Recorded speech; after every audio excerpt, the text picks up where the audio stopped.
지역의 이슈를 만나는 시간 헬로 이슈토크 시작합니다. 보이스피싱 범죄가 날로 조직화, 지능화되고 있습니다. 이제는 보이스피싱 범죄 피해자를 위한 법제도를 역이용해서 사기 범행을 하는 경우까지 있는데요. 이 시간 이슈토크에서는 지급 정지 제도를 역이용한 신종 사기, 이른바 통장 묶기 수법에 대해 자세한 이야기 나눠보겠습니다.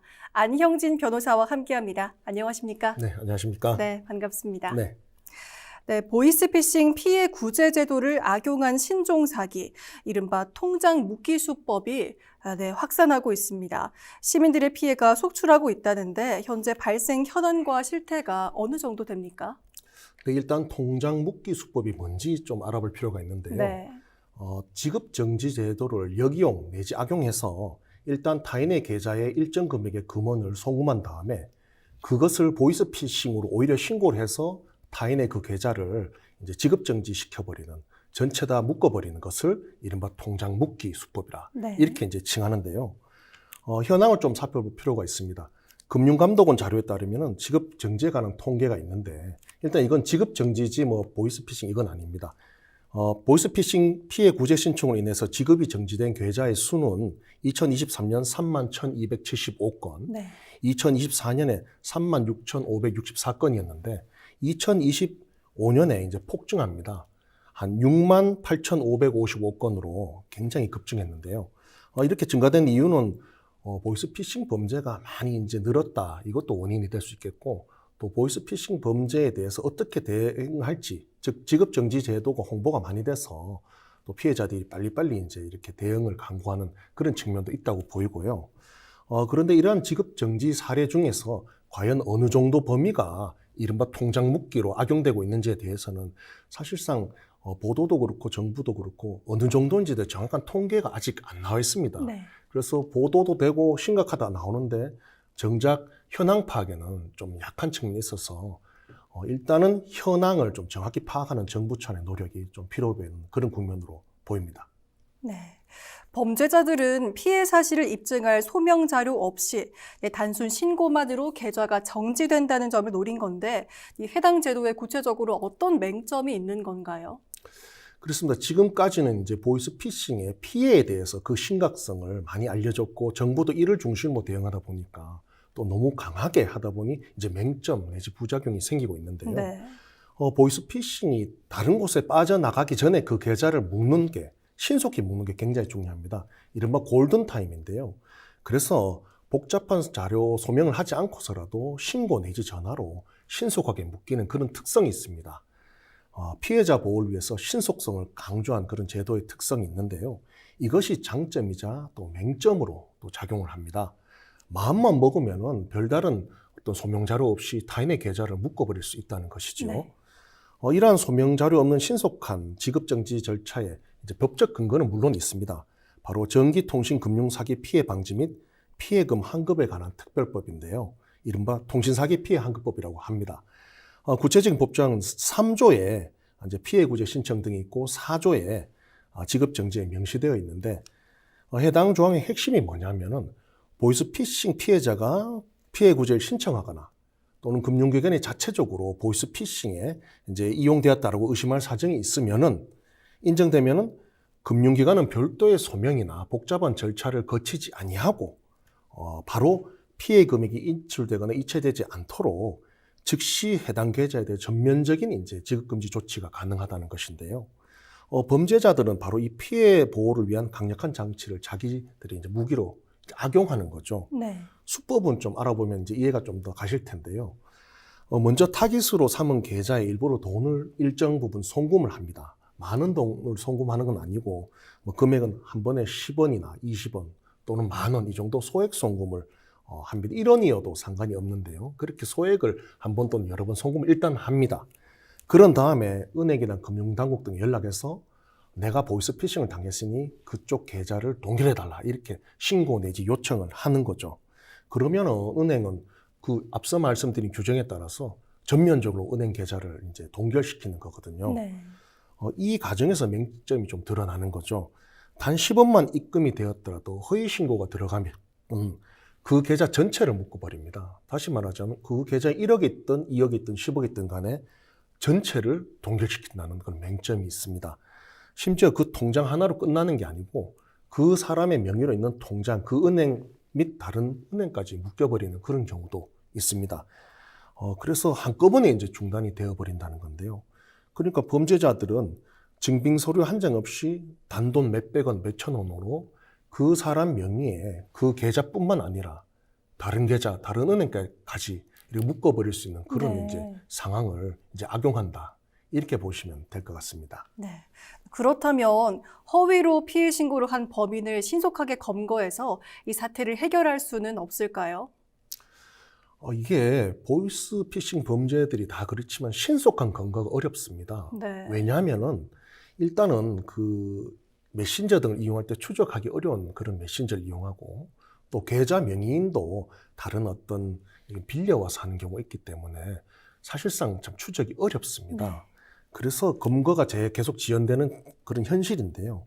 경찰에서도 범인을 특정하는 데 상당한 시간이 걸린다라고 하고 있고, 뭐 이제 통장 대여책이나 통장 모집책은 어느 정도 검거하는데 실제로 그 배후에 있는 실제로 이제 일하는 사람이라든지 일이 아니죠. 범행이죠. 또는 그 지금 현재 동남아에 있는 본부에 관련된 사람들을 잡는 데는 굉장한 수년이 걸리기도 네. 합니다. 그래서 또 사기범들이 가상계좌 등을 범행에 사용할 경우에는 자금 흐름을 쫓기가 더 어렵다는 측면도 있고요. 게다가 최근에는 추적을 피하기 위해서 수법이 한층 더 교묘해지고 있는데요. 본인들이 직접 나서지 않고 SNS 등을 통해서 비용을 지불하고 제3자를 동원해서 또 범행을 저지르기도 합니다. 심지어 아르바이트생을 모집해서 먼저 어느 정도의 신뢰를 쌓습니다. 그 다음에 아르바이트생에게 특정 계좌에 돈을 좀 보내봐라 하고 이제 이게 사기 아니냐라고 한다면 아르바이트생이 또 신고를 하게 하는 그런 수법까지 나오고 있는데요. 이렇게 배후에 숨어서 또는 외국에 있으면서 점조직 형태로 움직이거나 아무것도 모르는 제3자를 방패막이로 내세워도 보니까 실질적인 이제 주동자를 찾아서 처벌을 하고 또 직업정지 사태를 해결하는 게 수사 실무상 참 매우 난해한 측면이 있는 그런 상황이 있습니다. 네. 그렇군요. 초기에는 계좌를 묶어놓고 풀어줄 테니 돈을 달라고 요구하는 단순한 협박이었다면 지금은 수법이 훨씬 더 교묘하고 악랄해졌다고 하는데요. 이 부분도 같이 짚어주시죠. 네, 맞습니다. 좀 전 말씀 주셨듯이 초창기에는 사기범 본인들이 직접 타인의 통장에 돈을 일정 부분 송금하고 신고해서 묶은 다음에 이거 정상화하려면 수개월씩 걸리니까 나한테 돈을 주면 신고를 취소해서 당장 풀어주겠다. 이렇게 이제 해서 합의금을 이제 받아내는 그런 방식이었습니다. 그런데 요즘 여기서 한 발 더 나아가서 타인의 의뢰를 받는 이른바 청부 보복 범죄까지로 이제 바뀌고 있는데요. SNS 같은 곳에 버젓이 이제 광고를 합니다. 그래서 보복해주겠다, 마음에 안 드는 사람 계좌를 묶여주겠다 한 다음에 또 가상화폐로 받아서 추적을 좀 피하고요. 또 의뢰인이 지목한 원한관계에 있는 사람이나 뭐 그런 등등의 사람의 통장을 동결시켜버리는 거죠. 심지어 여러 계좌에 50만 원씩 입금했다면서 인증사진까지 올리고 통장 묶기에 가담할 이제 은행원을 섭외하겠다라는 황당한 사례까지 있는데요. 날로 발전을 하고 있습니다. 네. 이뿐만이 아닙니다. 피해자에게 연락해서 돈을 주지 않으면은 앞으로 계속적으로 이제 돈을 조금 넣어서 너마저 보이스피싱의 공범으로 계속 수사를 받게 할 수 있다라고 한층 더 나아가는 네. 그런 식까지 이제 뻔뻔하게 협박하는 상황까지 발생했는데요. 게다가 앞서 잠깐 언급했던 것처럼 고수익 아르바이트를 미끼로 일반인을 끌어들여 신뢰를 쌓은 뒤에 특정 계좌에 돈을 보내게 하고 또 그 아르바이트생이 스스로 좀 수상한데라고 느끼게 한 다음에 신고를 유도해서 이제 그런 이제 통장을 묶어버리는데 이게 꼬리 자르기 수법이라고 할 수 있죠. 그래서 이게 지금 현재 경기가 점점 더 안 좋아지고 일자리가 없는 상황에서 청년이나 또 노년층을 대상으로 이런 이제 유혹이 점점 더 많아지고 있어서 우리가 좀 각별한 주의가 필요하다. 이런 생각을 해볼 수 있습니다. 네. 또 아무래도 가장 큰 문제는 이 범죄의 주요 타겟이 자영업자나 소상공인이라는 건데요. 네, 사업상 계좌번호 노출이 불가피한 분들인데 이렇게 통장이 묶이게 되면 실질적인 피해가 상당할 것 같습니다. 어떻습니까? 그렇습니다. 요즘 그 현금을 가지고 다니는 분들이 거의 없습니다. 네. 그래서 뭐 신용카드나 이렇게 뭐 찍고 하는데 때로는 이제 그 현금을 송금하는 경우도 많습니다. 네. 아시듯이 전통시장에 가도 이제 현금 없다 그러면 계좌로 보내주소 이렇게 해서 이렇게 난전에 해놓는 네, 경우도 그렇죠. 많은데요. 이렇게 이제 그 소상공인들이 많이 계좌를 노출할 수밖에 없습니다.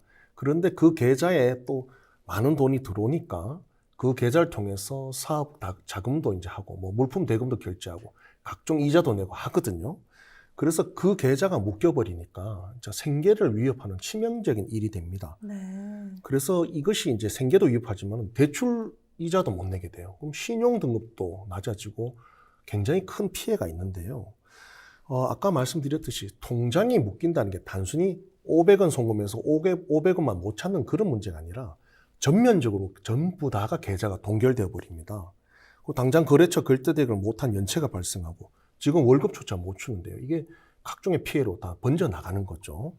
실제로 대구 경북 지역의 한 사업가분은 단돈 1원과 1,000원 등이 입금된 뒤에 사업용 계좌가 통째로 이제 묶여버려서 당장 쓸 현금이 없어서 적금을 깨야 하나 이런 고민도 하신 적이 있다고 하는데요. 이 경우는 어쩌면 좀 덜한데 적금을 깨면은 이제 해결을 할 수 있지 않습니까? 그런데 현금이 여기 다 있어서 좀 빌릴 수도 없고 해서 각종 이제 신용상의 불이익, 민형사상의 불이익을 당할 위험성에 노출되는 경우도 있다는 네. 거죠. 이게 또 한 번 꼭 강조드리고 싶은 것은 문제가 된 통장 하나만 정지되는 경우도 없지 않아 있지만 피해자 명의로 된 모든 계좌의 비대면 거래가 한꺼번에 중단된다는 점입니다. 그러니까 금융적으로 사실상 손발이 묶여버린다는 거죠. 그래서 은행에 직접 가지 않으면 이체조차 할 수 없고 해서 사실상 자영업자의 경제생활, 사생활 등이 멈춰버리는 끔찍한 결과 또는 그 위험에 노출된다는 정말 큰 문제가 있다고 말씀드릴 수 있습니다. 네. 네, 억울하게 통장 묶기 피해를 당한 분들이 직접 무고함을 입증해야 하고 또 기약 없이 기다려야 하는데요. 네, 현재 지급정지 해제 절차가 법률적으로 어떤 부분이 가장 맹점이라고 볼 수 있을까요? 예, 이게 제도가 도입되면서 그 돈을 확실하게 묶는다. 피해자를 보호해야 된다. 이 점에 이제 중점을 주다 보니까 좀 다른 점들을 많이 놓치고 있는데 그게 참 법률가로서 안타까운 부분입니다.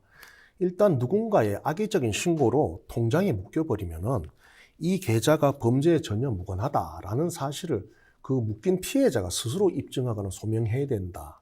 이런 게 지금 이제 절차입니다. 은행에서는 지급정지를 풀어주려면은 객관적인 증거 자료를 가져와서 소명하라 이렇게 요구하는 경우가 많습니다. 사실 어느 날 갑자기 뭐 돈이 모르는 게 좀 들었다가 내 계좌가 묶였을 때에 피해자 입장에서 내가 보이스피싱을 한 게 아니라 당했다라는 점을 소명 내지 입증하는 건 굉장히 어렵습니다. 자료가 어디 있겠습니까? 결국 이제 이의 신청 절차를 밟는 게 현재로서는 거의 유일한 대책인데 이조차도 피해자를 보호하기에는 그 소명 내지 입증 책임을 묶임을 당한 사람한테 주고 있기 때문에 참 어려운 그런 상황이고요, 제도적으로. 게다가 또 문제는 해제까지 걸리는 시간조차 좀 정확히 예측은 불가능합니다. 이 경우는 어떤 경우는 영업적 자체 검증을 통해서 뭐 몇 시간 만에 되는 경우도 있고 또 2, 3주 걸리는 경우도 있고 또 길게는 뭐 수개월씩 기약 없이 기다려야 되는 경우도 있다는 거죠. 그러니까 몇 개월 된다는 걸 알면 또는 몇 주 된다는 걸 정확히 알면은 대책을 세울 수 있는데 이게 굉장히 좀 기약이 없다는 또 문제점이 있다는 거고요. 그래서 일단 강력하게 묶어 놓자. 그거는 그로 인해 파생된 문제는 나중에 생각하자. 이런 이제 그런 기본적인 생각이 배어 있는 피해자 중심의 제도이다 보니까 그 보이스피싱 계좌에 이용된 계좌가 아니다라는 점이 어느 정도 소명 내지 밝혀질 때까지는 경제적 피해 고통은 그냥 통장주, 계좌주가 오롯이 안아야 되고 그에 대한 보상 내지 배상 제도는 현실적으로 거의 없는 게 현행 제도의 좀 맹점 내지 허점이라고 할 수 있습니다. 그렇군요. 다행히 금융감독원에서 이 문제를 심각하게 인지하고 은행권과 함께 지급정지 이의제기 심사 절차 개선안을 발표했습니다. 여기에는 구체적으로 어떤 내용이 담겨 있고 또 피해 구제에는 실질적으로 어떤 도움이 될까요? 예, 이게 사실 최근에 발생한 문제는 아니고 한 수년 전부터 계속 보도가 되었고 피해자가 발생해왔던 사건입니다. 그런데 좀 신속하게 안 된 게 안타깝지만 늦었지만은 이런 대책은 굉장히 다행스럽고요. 사실 이런 억울한 피해자들의 고통이 수년째 누적되어 오자 금융감독원이 은행 업무 처리 절차를 표준화하고 간소화하는 대책을 내놨는데요. 다행입니다. 핵심 크게 두 가지입니다. 바로 심사기관의 명문화와 신속한 해제 부분입니다.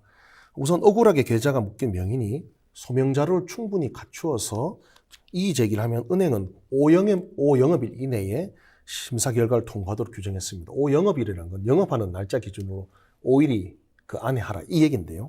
예전처럼 몇 주 또는 수개월씩 기약 없이 이렇게 시간을 기다리던 그런 불확실성은 많이 이제 줄어든다고 네. 볼 수 있죠. 또한 다행인 것은 생계형 계좌에 대한 구제책인데요.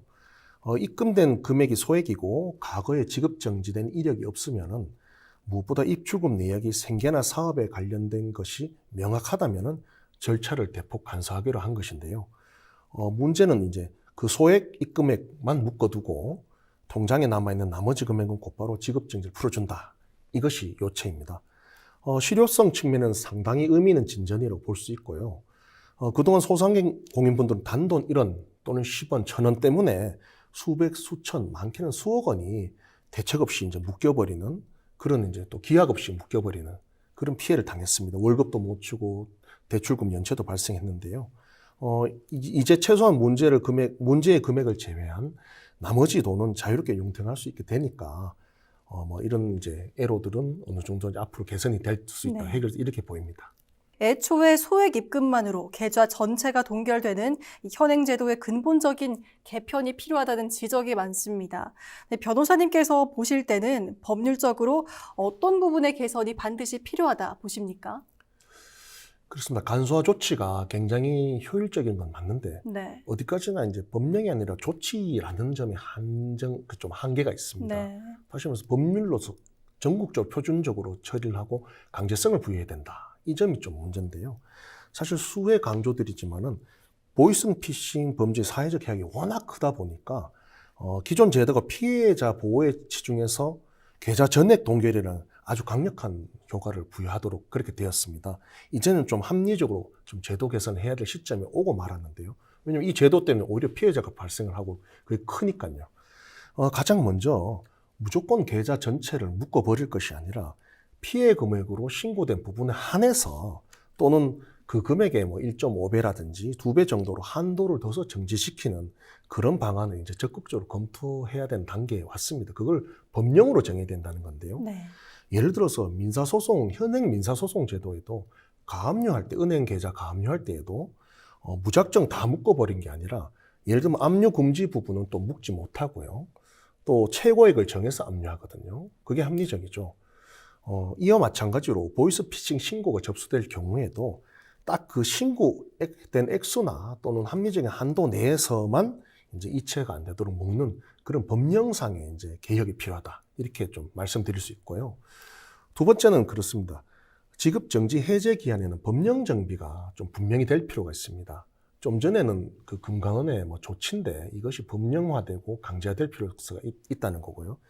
지금처럼 사실은 5일 내에 하라 그랬지만 좀 넘어도 어쩔 수 없는 겁니다. 그렇지만 그래서 언제 풀릴지 예측 가능성이 굉장히 좀 약한데요. 그래서 적어도 3주 안에는 무조건 풀리고 만약에 풀리지 않을 경우에는 또 금융기관으로 할 거면 손해배상을 하도록 하는 거죠. 그래서 이게 그럼 금융기관으로 하여금 이 보이스 통장 묶기에 대해서 손해배상 책임을 묻게 한다면 장점이 뭐냐면은 금융기관 스스로가 이제 이런 통장 묶기 범행으로부터 이제 선의의 피해를 안 당하기 위해서 시스템을 자기 돈을 들여서 정비하게 한다는 네. 제도적인 점이 있기 때문이죠. 이 점을 좀 법령으로 구체할 필요가 있다. 이런 점을 좀 생각할 수 있겠습니다. 네, 하지만 현실적으로 제약이 많습니다. 이 개인 차원의 노력만으로 이 피해를 막을 수 있을까요? 저도 어떻게 말까 고민을 몇 년째 해오는데 네. 몇 가지 있긴 있지만 근본적으로는 개인의 노력은 막기가 힘듭니다. 네. 우리가 소상공인들 계좌 공개하는 걸 하지 말라 그럴 수도 없지 않습니까? 그렇죠. 그렇지만 앞서 말씀드린 제도적인 대책 외에도 그럼 개인적으로 뭐라도 해야 된다고 했을 때는 몇 가지 좀 말씀드린 게 있는데요. 참 원론적인 말씀이지만은 개인 차원에서 계좌 번호나 개인의 정보 노출을 최대한 피하는 게 맞습니다. 그게 기본적인 방법인데 사실 어렵지 않습니까? 네. 그런 경우에는 뭐 굳이 한다면은 어떤 본인이 이제 노출할 수밖에 없다면은 주요한 거래 계좌는 노출하지 않는 부인이나 어떤 그런 제3자의 계좌로 하는 게 맞겠죠. 그래서 거기서 대출도 나가게 하고 직원 월급도 나가게 하는 그런 대책도 있는데 사실 이게 현실성이 떨어지는 측면이 있고요. 참 이 사기 수법이 날로 고도화되는 차원에서 네. 개인이 뭐 조심하고 이래서 될 문제는 아닙니다. 요즘은 예전에는 사기에 대해서 개인이 조심하거나 정신을 똑바로 차리라 이런 조언을 많이 드렸는데 이제는 하도 고도화되다 보니까 개인들이 아주 총명하게 대책을 해도 이거는 마음먹고 들어온 사람을 당할 수가 없거든요. 그래서 결론적으로는 지금 현재 정치권에 굉장히 유연하고 신속한 제도 개선이 없는 한은 이런 피해는 계속 발생할 수밖에 없다라는 점을 참 말씀드릴 수밖에 없습니다. 네. 현실적으로 빨리 대책이 나와야 그렇습니다. 할 텐데요. 네네. 우리 대구 경북 지역은 아시다시피 고령 인구가 많아서 이런 신종 금융 범죄에 취약할 수밖에 없습니다. 지역민을 보호하기 위해서 지자체 차원에서 어떤 대책을 마련할 수 있을까요? 우리 지역의 경북과 대구의 특성이 또 고령층이 많고 또 네. 소상공인이 많거든요. 그래서 더욱 사기에 이제 이러한 통장 묶기 등등 사기에 취약한 측면이 있습니다. 비록 지자체가 직접 금융제도를 바꾸기에는 역량상 또 제도상 한계가 있는데요. 피해를 최소화하고 일상 회복을 돕는 지역 차원의 사회 안전망 구축에 대해서 한번 논의를 해볼 필요는 있습니다. 통장 묶기 같은 법적 문제가 발생했을 때에 또 사건의 조기 해결을 위해서는 또는 피해 최소화를 위해서는 실력 있는 변호사와의 빠른 상담이 좀 필수적이라 할 수 있습니다. 그 상담 비용에 또 부담을 느끼실 수도 있는데 그러한 영세상공인이라든지 그런 취약계층을 위해서 우리 국가에서 대한법률구조공단이라는 곳을 설립해서 각 지역마다 다 있습니다. 법원이 있는 지역은 물론이고 법원이 없는 시군 법원이 있는 그런 지역에도 또 대한법률구조공단 출장소가 다 위치해 있거든요. 그래서 피해 당하는 즉시 대한법률구조공단이나 변호사와 접촉을 해서 즉각적인 상담을 받아보는 게 맞다고 할 수 있고요. 그리고 또 예방 교육 또한 좀 펼칠 필요가 있습니다. 모르는 돈이 입금되었을 때에는 섣불리 송금자에게 먼저 연락했다가는 또 개인정보가 추가적으로 노출되거나 또는 제3, 제2의 사기에 넘어갈 수가 있거든요. 네. 그 2차 피해, 3차 피해로 넘어갈 가능성이 큰 거죠. 그래서 이러한 좀 굉장히 위험성 있는 대책 행동을 막기 위해서는 먼저 연락하지 만다든지 이것이 발생했을 때는 반드시 경찰에 연락한다든지 이러한 몇 가지 매뉴얼을 지자체 또 상인회나 경로당 등에서도 좀 지속적으로 홍보하고 교육한 노력이 필요하다. 이런 점을 좀 말씀드릴 수 있겠습니다. 네. 그럴 일이 없으면 좋겠지만 만약 통장 묶기를 당했을 때 가장 먼저 어떻게 대처하면 좋을지 요령 한번 짚어주시죠. 첫 번째는 좀 전 말씀드렸듯이 그 통장 묶기를 했다고 하면서 조촉해 놓은 사람과 연락을 너무 길게 하는 건 좋진 않고요. 네. 만약 연락이 왔을 때는 그것을 녹음해 두거나 하는 것이 필요하죠. 가장 중요한 것은 은행에 보이스피싱을 당한 것 같다고 신고를 한다든지 내가 이것을 통장 묶게 당했다라고 수사기관 은행에 신고를 해 놓는 것입니다. 네. 그게 첫 번째 그거고요. 또한 이제 가해자가 이제 정지를 이제 대가로 돈을 요구하면 문자나 전화를 해놓으면은 그 자료를 고스란히 꼼꼼히 좀 확보를 해놔야 됩니다. 이것을 가지고 또 즉시 신고를 하고 업무방해죄로 고소를 해놓는 거죠. 왜냐하면 이러한 자료들이 누적이 되면은 이제 이 통장 묶기를 풀 때에도 근거 자료로 내서 빨리 풀릴 수 있거든요. 그렇습니다. 그 마지막으로는 항상 제가 강조를 드리는 건데 어떤 문제가 발생했을 때에 요즘 이제 검색창을 치거나 또는 어느 정도 이제 무료 AI를 사용하거나 이런 경우도 있습니다. 그런데 그 경우에는 최대한 빠르게 경찰, 금융기관에 신고를 하고 그 뒤에는 빨리 실력 있는 변호사 또는 대한법률구조공단에 가서 정확한 법률 상담을 받아보고 대책을 빨리 강구하는 게 맞고 괜히 이제 어떤 주변에 물어보고 이렇게 해서 시간을 지체하다가는 더 큰 피해가 있을 수 있다. 이 점을 꼭 강조드리고 싶습니다. 네, 알겠습니다. 그럼 오늘 말씀 여기까지 듣겠습니다. 지금까지 신종 보이스피싱 범죄의 현황과 대책을 살펴봤습니다. 오늘 헬로 이슈 토크는 여기까지입니다. 시청해주신 여러분 고맙습니다.